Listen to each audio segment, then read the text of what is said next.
The writer's curse is that even in solitude, no matter its duration, he never grows lonely or bored.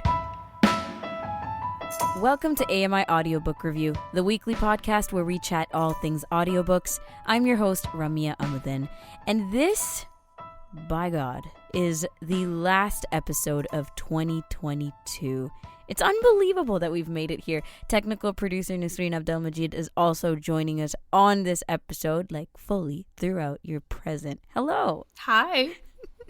So Niz, we picked this quote to kind of wrap up the year. But we're not really talking about the year in this quote, though. We're talking about writers, and that's because we have a very special episode. So we're shouting out Chris Jamie from Philosophy. That's Philosophy. That's where this quote comes from.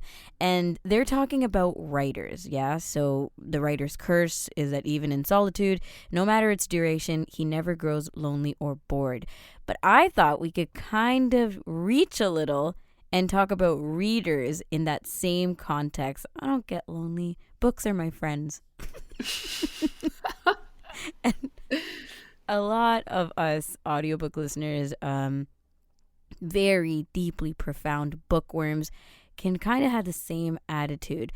So, to reward everybody for very good audiobook listening and reading throughout the year, Niz, we have done something special with this episode. And for all you audiobook listeners out there, we're dedicating this entire episode to featuring your top audiobooks of 2022. And as I said, we chat with bookworms every week on this show, right? Members of the blind low vision community, allies and friends, avid audiobook listeners, book lovers of all kinds, and all over the place too, by the way. We've shouted out and talked to people across Canada. And every week we open up the space to review, discuss, recommend, browse, conceptualize, and reminisce on audiobooks. So now we're talking about those books that you brought to us and that have stuck with you throughout the year and have made it on your top book list for 2022. I've been told that this was a very difficult task, but no problem. We've done the hard work and we've compiled your messages, your reflections of these books, and now we're going to share them. So, firstly, let's kick things off with an audio message from AMI's communications specialist, our very own Greg David. Hey, Ramya and Nisreen. This is Greg David, communications specialist at AMI. And one of the books that I read last year and that really stuck with me is called Ridge Runner, and it's by Jill Adamson. This is available on Sela, either with human narrated audio and also automated braille. And it's part literary Western and part historical mystery. It's the follow-up to Jill Adamson's award-winning and critically acclaimed novel, The Outlander. I didn't read The Outlander. I read Ridge Runner, and so, you don't need to have read The Outlander before you read this one. This is the official follow-up, though. And just a quick note that it was the Scotiabank Giller Prize long list. So like I said, it's a part literary Western, part historical mystery, and it follows the character of William Moreland, who over the past 20 years, he's been known as a thief named the Ridge Runner. And he's come back to his land in Montana, where he is trying to meet up with his son. And it's the son that he left behind in the care of a nun when his son was young. And so it's an indigenous story because William Moreland is indigenous and his son is as well. And William gave up his son to the nun because he couldn't care for him. So it's not only an indigenous story, but it's also the story of colonialism. It's a really dramatic book. It's a lot of action, but there's also a lot of character building as well, because it's not only going back and forth between William's story and Jack, his 12-year-old son, as he's talking about what's going on with his life. So I don't want to give too much away. I will say that there is a climactic ending to the book. It is great. Like I said, it is available on Sela. It's called Ridge Runner, and it's by Jill Adamson. It came out in 2020, and it was one of my favorite books to read in 2022. Thanks. Thanks, Greg. And now we have a message from Michael Fair. He says, one of my favorite reads was The Ministry for the Future by Kim Stanley Robinson. He shows us what a path through climate change might be like. The book left me with more hope than I expected that we could come to our senses and build a more sustainable life on Earth. Audible has a whole cast of excellent narrators who did a great job bringing the characters to life. Awesome message, Michael. Thank you. Michael is always reading and always reviewing, and I must say at this point too that our messages were very, very well written from people. So I'm very excited to go through these. And if we're going to talk about Mike Fair, let's talk about his partner, Sarah Hillis. And Sarah is also an avid audiobook listener. And once a month, Sarah joins us for Know Your Narrator. She features a narrator from the world of audiobooks, and we shout out the voices behind our favorite listens, and we immensely enjoy on the second episode of each month getting to know the fascinating lives and backgrounds of these individuals behind our audiobooks. So here's Sarah's message. First recommendation has to be Fairy Tale by Stephen King, narrated by Seth Numrick, and the author, Stephen King himself. I guarantee you've never heard a fairy tale like this before, she says. The book is filled with horror, hope, and humanity, and there's even a very cool dog in it. It's like Alice in Wonderland meets H.P. Lovecraft and is a treasure trove of mythology and folklore, along with giant cockroaches and weird electrified skeletons, of course. Have fun. Next, a plug for The Night Circus by Erin Morgenstern, narrated by the one and only Jim Dale, who she featured on one of our Know Your Narrators this year, by the way. This is not a recent book, having been released in print in 2011, but it compelled me from the word go. It's a book of wonders leading you on through this mysterious world of magic and illusion so that you never know how it'll end until the end actually comes, or does it? Very beautifully written and narrated. Thank you, Sarah, for your message and your recommendations. I love that. And next, we have a message from Kim Kilpatrick. She says, I have read and liked so many books this year. In the fall, I went back to the beginning of the Louise Penny series of books. I had read some of them before, but now I am reading them in order. The readers are excellent, and I love the characters in the Gamache series. I also really loved Mark Critch's memoirs that he narrates. The first one is Son of a Critch. All of these are on Sela. Happy holidays to all. And just a note, Andy Frank also loved Son of a Critch. I'm not surprised. No, not surprised at all. And he says it's one of the books that he read cover to cover as audio, which was narrated by Mark Critch himself. And it is hilarious. Oh my God, I had so many good laugh out loud moments during that read. Absolutely fun. Okay, we're going to keep moving because we have so many recommendations. Matt Agnew, who appeared on AR way at the beginning of 2022, gave us his recommendations as well. My two favorite reads this year were Cycle of Galand by Edward W. Robertson, with an incredible narration performance by Tim Gerard Reynolds. A fantastic series starter for fans of high fantasy and adventure. Book 1 is The Red Sea. Synopsis: when Dante Gulland was just a boy, his father Larson sailed away to make his fortune and never returned. Since then, Dante has become a great sorcerer, a ruler, a destroyer of kings, and he's just learned his father is living on a forbidden island at the edge of the known world where he's dying of a mysterious plague. Second pick from Matt Agnew, Project Hail Mary by Andy Weir, narrated by Ray Porter. This is a great standalone read for sci-fi fans looking to scratch the itch left by The Martian or Bobaverse. Thank you, Matt. And next, Kamini Radhan joins us, and she says, the years are starting to blend together. Good thing my reading app has a timeline. I read a few books throughout the year by Alice Hoffman. I find the stories she tells and the way she tells them are unique and interesting. I've also read a number of books with characters who had different types of disabilities. Some titles I really enjoyed this year is The Wife, The Maid and the Mistress, Fireproof, Where the Crawdads Sing, The Pilot's Daughter, and First Love Take Two. I love it.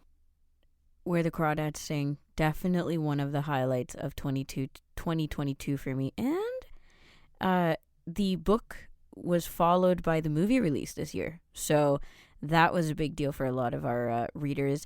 Yeah. And it was one of the books that was trending this year. So yeah, hugely so. And I also wanted to say that a lot of the picks that Kamini has highlighted here have been from Amir Khan's Evening Book Club, and many, many good picks from that book club alone. So if you're part of that book club, your reading scale has been tipped over the edge. We had so many good books. Stay tuned because we have more reads from you. We're going to tie a bow on our year of audiobook listening with highlights of your top picks of 2022, reflecting on the books, authors, and narrators that have stayed on your mind and made it on your recommendation list.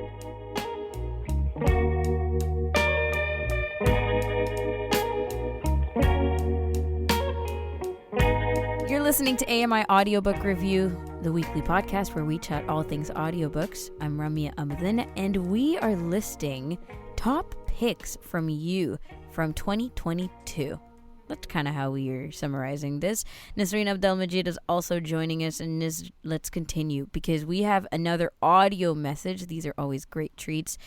And this one from Kelly McDonald of Kelly and Ramya on AMI. Hello all, Kelly McDonald here.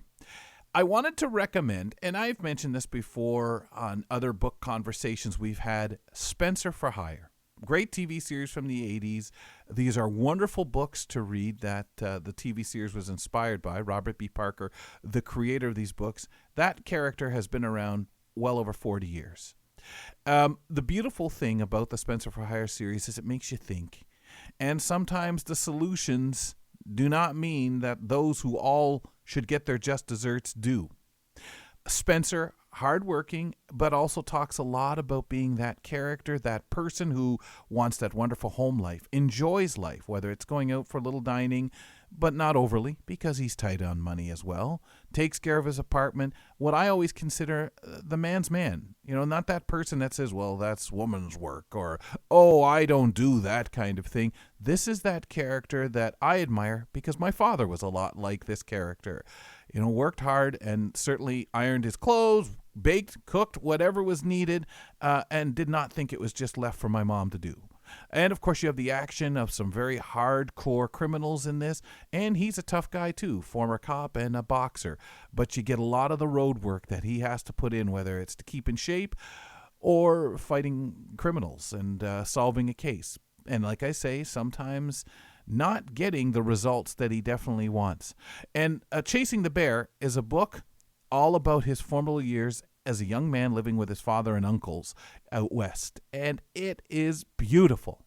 You still have the feel of the Spencer series. You understand this young man, young teenager, but you get a really good story too. And some of the toughness of the Spencer for Hire series, but something that you actually can grab onto and buy into, even with the series of him as a teenager and these fascinating characters, his father and uncles. So I do want to suggest to you Robert B. Parker's Chasing the Bear, or any of the books from the Spencer for Hire series. But if you're young and you'd like to check this out, if you're new to the Spencer for Hire series, please feel free to start with Chasing the Bear and then dive into any of the Spencer for Hire books. Happy holiday reading. Thanks, Kelly. And now our good friend Karen McGee joins us, and she says, my favorite read was Fire and Blood by George R.R. Martin. It took me a while to get to it. It's not a short book. It's written more like a history book and takes some getting used to. It was the basis for House of the Dragon on HBO and takes place about 300 years before Game of Thrones. It follows the war between the Targaryens for the Iron Throne. The audiobook is 24 and a half hours long, so it's a commitment. And if you like his other work, I think you will like this too. Remyo. 24 and a half hours long. Can you do it? We've done longer. Okay. Yeah, you've done longer. Yes, yeah, I feel like you have. The Starless Sea by Aaron Morgenstern, I think it was 33 hours long. It took me 6 months to go through it because I was pausing and playing throughout. But nonetheless, Karen, we know how you're invested. Thank you for sharing. This is a message from Peter Satsanis, who joined us, and Peter of Peter's Book Club. And he says the book for Peter's Book Club that stirred a lot of discussion was The Push by Ashley Aubrey. And this is released in 2021. I'm hearing so much about this book all over social. Still haven't read it yet, though. A thoughtful literary novel with an almost physical force behind each of its turns and revelations.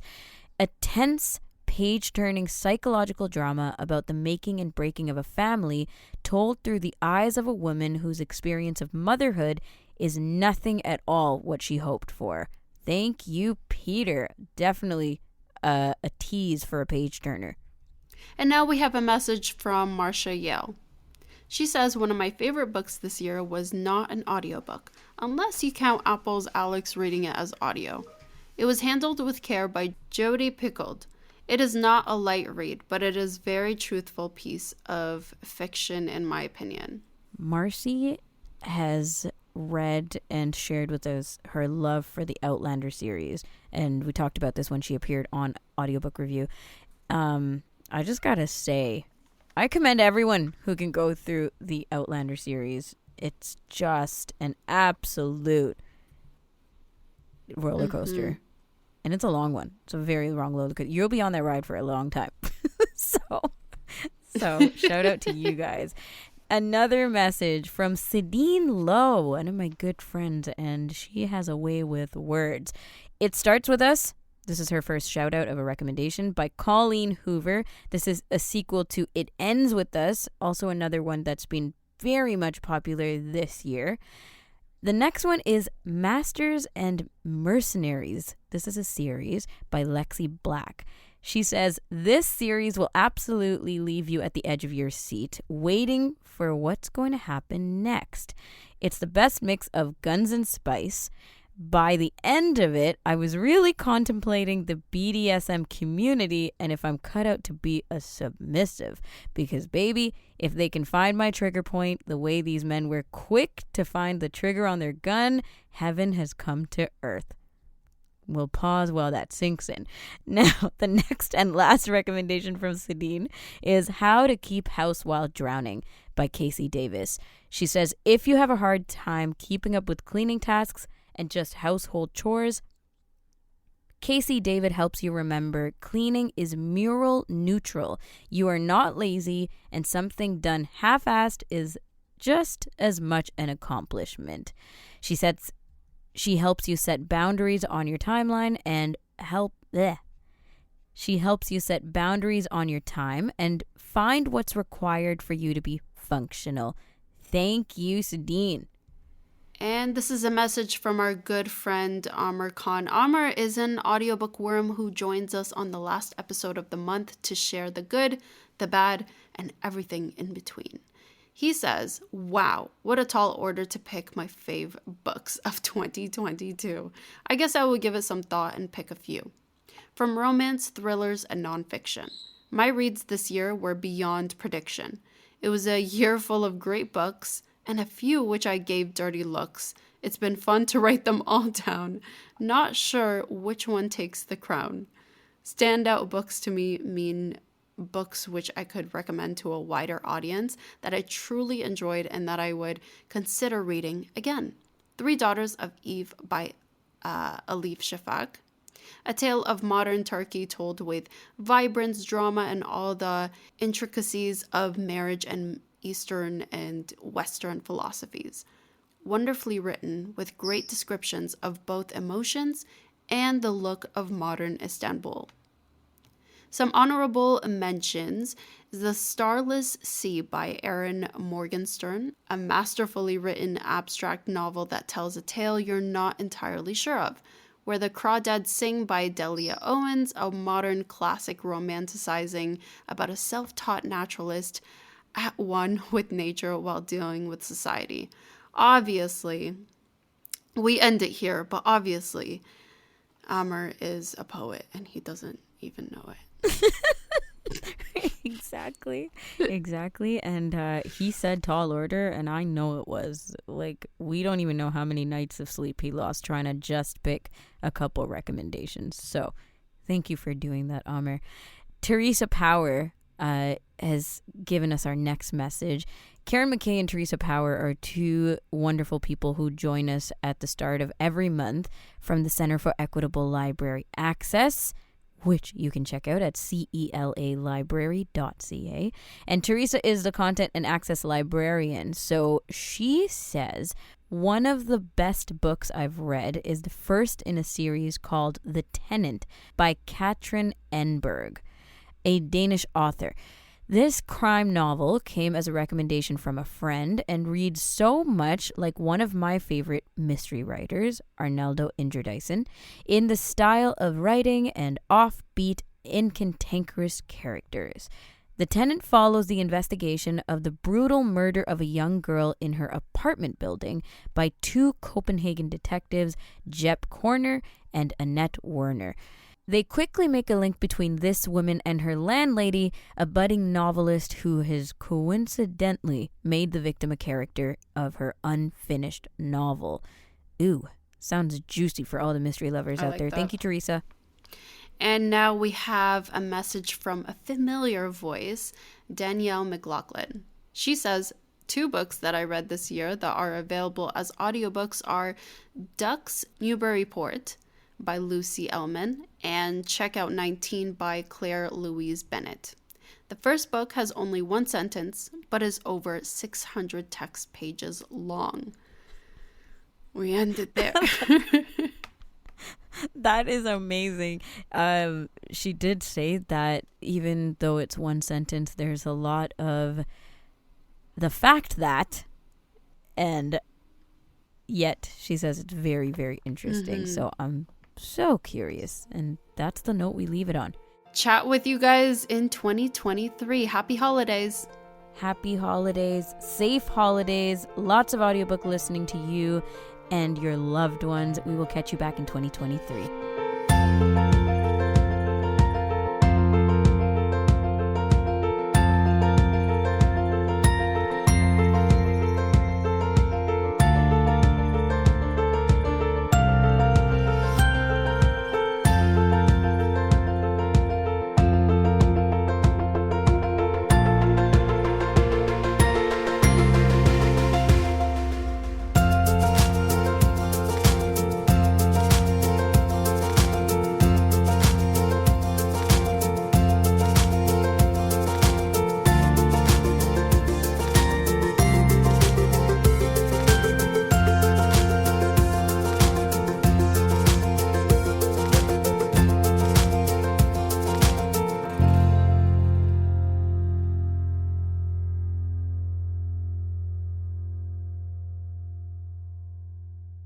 From ABC News Tech Trends, it's common in September and October for smartphone manufacturers to release their latest devices, and some are wondering if tacky insurance is worth the money to protect what they bought. If the phone breaks, if the screen cracks or something, it'll be a little bit cheaper to get it repaired. Thomas Germain is senior tech reporter at Consumer Reports. He says there are 2 main kinds of gadget insurance. Basic coverage plan that costs a little bit less, but still a few $100s typically. And they'll cover it if you break your phone or if you drop it. Then there's the more expensive comprehensive insurance where they'll cover anything from theft to you lose your phone, you drop it in the water. Retailers like Walmart and Target offer plans, as do manufacturers like Apple and Samsung. Third-party companies like Asurion and Fairtrade offer coverage as well, and some credit card companies. But Germain says it's important to do the math first. If you're a little more careful, if you take precautions, the insurance plan probably doesn't make sense for you. With Tech Trends, I'm Alex Stone, ABC News. I'm Dr. Anthony Lizowitz, and this is Climate Connections. In the Great Lakes region, a forecast of lake effect snow can mean several feet of the white stuff. When cold air blows over warm open lake water, the water evaporates, and when it's cold enough, that moisture can fall as snow. So in November, December, January, you see very large lake effect events. And that's because you have air that is cold enough to snow, and you still have the water being warm. Once the water freezes over, then the evaporation is largely reduced, and then there's a reduction of lake effect snow. Ricky Rood at the University of Michigan says that as the climate changes, the lakes are getting warmer and staying ice-free for longer. That can lead to more evaporation and sometimes heavier lake effect snow. Individual snowstorms can actually be larger in terms of the amount of snow in an individual storm. But before snow lovers rejoice, a caveat. As the climate warms, more and more of that lake effect precipitation is falling as rain instead. So eventually, winter activities, from snowmobiling to snowball fights, could be harder to experience. Climate Connections is produced by the Yale Center for Environmental Communication. To hear more stories like this, visit climateconnections.org.